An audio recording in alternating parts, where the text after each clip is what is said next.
We seriously need an interrogation of the management of the African Union. Today, we cannot even support Somalia.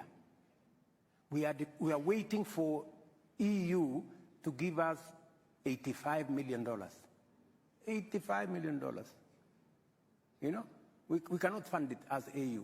It is stupid. I mean, my brother, it is madness. So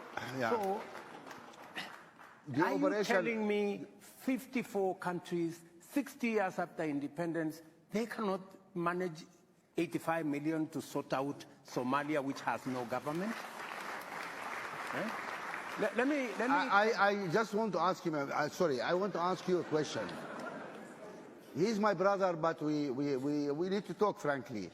How many African countries did not pay their dues this year? Please tell us. Don't name, but tell us how many.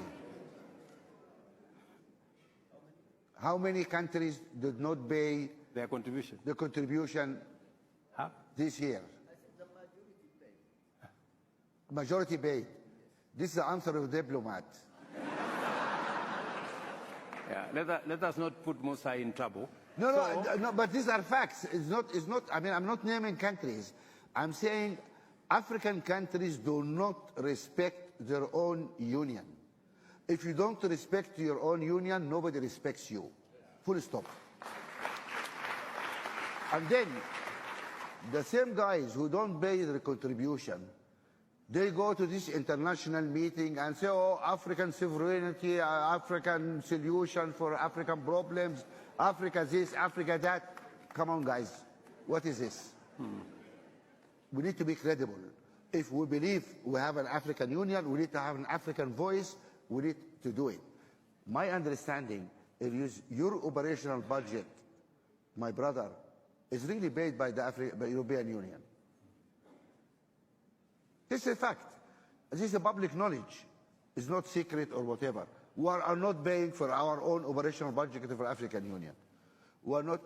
And then we said, okay, we're going to have a standing army under the African Union. And we want to talk to Europeans with big arguments about, oh, we don't give arms, we don't. Ukraine changed all that. Now, Europeans are willing to give arms if needed. And we say to them, instead of sending troops, come and arm this Africa Standing Force. That solve your problem, solve our problem, and you guys don't like Wagner. That's the way not to get Wagner. Our boys go and do the fight, but we need helicopters, we need... Let me say this more. Yeah. Let me say this to save our faith. Yeah. That you started this, not me. Yes. We have a challenge. And the positive thing is that there is a realization that it cannot continue this way. What are you going to do? How are you going to fix the African Union? It cannot continue this way. How are you going to fix it? We have what it takes to fix it.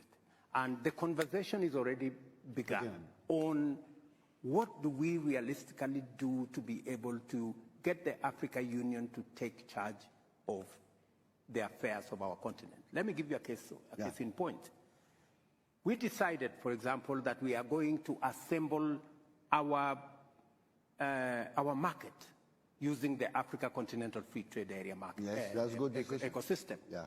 And the positive thing is that it was unbelievable at the rate at which we were able to achieve consensus and we were able to achieve ratification. And I want to tell you, it is among the things that happened in the shortest time possible. It tells you there is greater realization that unless we act in concert, unless we act together, we are unlikely to make any impact anywhere. How many African presidents are on board? We have, at least on the market issue, we have put that together. There is a debate that is going to evolve. Like, for example, we have also decided that it will not going to be business as usual. We have these meetings, Africa, US meeting, Africa, Europe, Africa, Turkey, Africa, India. Now we are waiting for, there is another one, Africa, Russia. And Africa, Japan. And Africa, Japan. We have made the decision that it is not intelligent for 54 of us to go and sit before one gentleman from another place. And